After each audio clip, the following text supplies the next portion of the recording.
ஹவுசூர் அருகே தேசிய நெடுஞ்சாலையில் அட்டக்குறுக்கி என்ற இடத்தில் சாலையில் நடந்து சென்றவர்கள் மீது கார் மோதிய விபத்தில் தாயும் மகனும் பலியான சம்பவம் சோகத்தை ஏற்படுத்தியுள்ளது.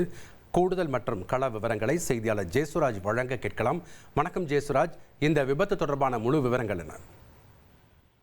அதாவது ஒசூர் அருகே நல்லக்கான கொத்தப்பள்ளி என்ற இடத்துல வசித்து வந்தவர் ஸ்வேதா பானு.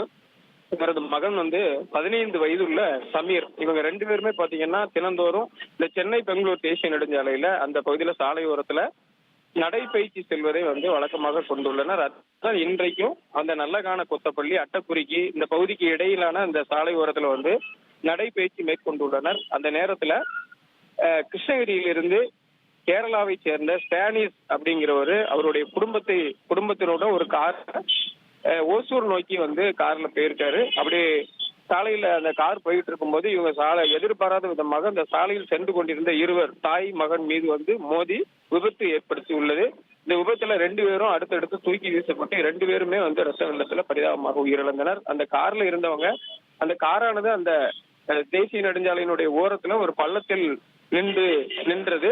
ஆனா அதுல இருந்தவங்களுக்கு லேசான காயங்களுடன் உயிர் தப்பினர். யாருக்கும் எந்த விதமான அடியும் படல.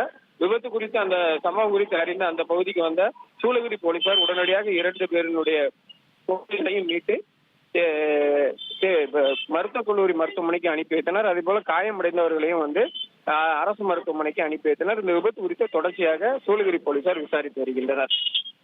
நன்றி ஜெயசுராஜ், உங்களுடைய விவரங்களுக்கு. இனி செல்லும் இடமெல்லாம் செய்தி. தந்தி டிவியின் வாட்ஸ்அப் சேனலை ஃபாலோ பண்ணினா செல்ல இருக்கும் இடமெல்லாம் செய்தி.